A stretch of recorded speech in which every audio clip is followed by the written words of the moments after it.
As story after story of clothing factory disasters kept filling the news, it was now the case that 3 of the 4 worst tragedies in the history of fashion had all happened in the last year.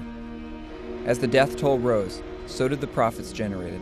The year following the disaster at Rana Plaza was the industry's most profitable of all time. The global fashion industry is now an almost $3 trillion annual industry. Bangladesh is now the second largest apparel exporter after China. How? Well, unlike some of its competitors, Bangladeshi manufacturing remains dirt cheap, and unions have limited power. The country cornered the absolute bottom of the value chain.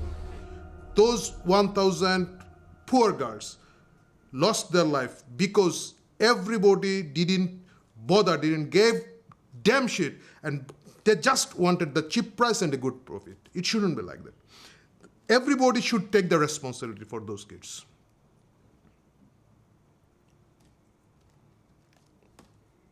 That's how it is. And it might coming more, sorry, but yeah, you know that it's not only the price pressure, it is something ignoring other people's life. It's not. It's not right. It's 21st century. It's a global world we are living, and we just ignore other people's life. How come? As we get sort of closer and closer to species degradation, to trashing our last remaining pristine wilderness, we seem hell-bent on producing more and more disposable stuff. It makes no sense. With growing demand for materials like cheap leather, Kanpur is now the leather export capital of India.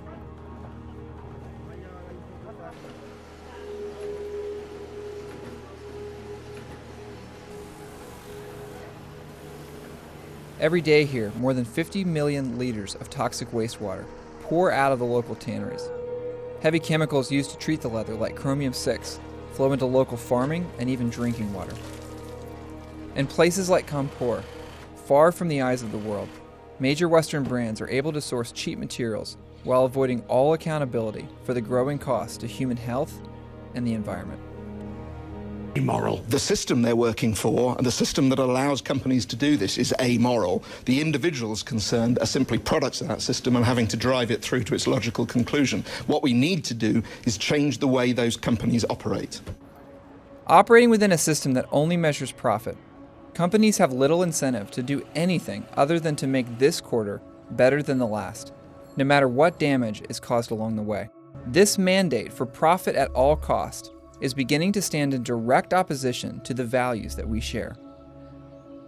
Richard Wolff is an economist who, after graduating from Harvard, Stanford, and Yale, became convinced that the real problem is within this system itself. So America became a peculiar country. You could criticize the education system to make the schools better. You could criticize the transportation system to make that work better. But you couldn't criticize the economic system. That got a free pass. You couldn't criticize, and if you don't criticize something for 50 years, it rots. It goes to seed. But one of the ways a healthy society works is it subjects its component systems to criticism so that we can debate it and hopefully fix it or improve it or do better. Capitalism couldn't be questioned. Before you can solve a problem, you have to admit you got one. And before we're going to fix an economic system that's working this way and producing such tensions and inequalities and strains on our community, we have to face the real scope of the problem we have, and that's with the system as a whole. And at the very least, we have to open up a national debate about it. And at the most, I think we have to think long and hard about alternative systems that might work better. For the environment, the great threat is that capital must continue to expand infinitely in order to survive. It can't have any limits on its expansion and its growth. The natural world clearly does have limits. There are very defined limits to how much the world can sustain in terms of production, in terms of trade, in terms of transport and distribution.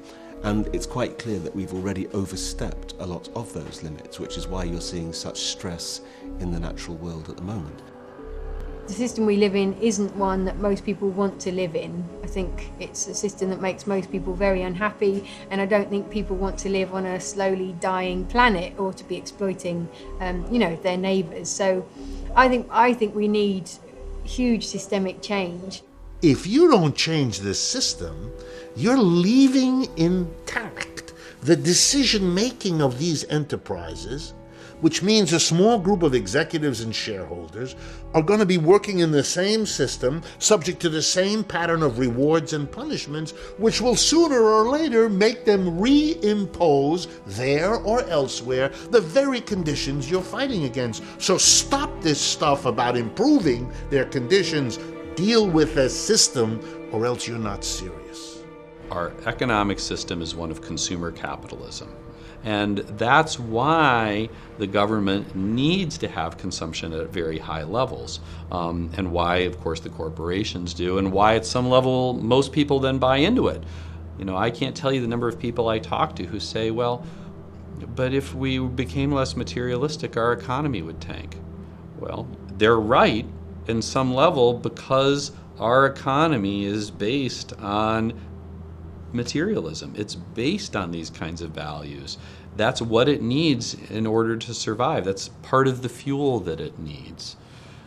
The problem is that comes at a really high price. Nation, this orgy of Christmas shopping proves America is back. We are once again, yes, oh yes, we are once again spending money we don't have on things we don't need to give to people we don't like. Yeah.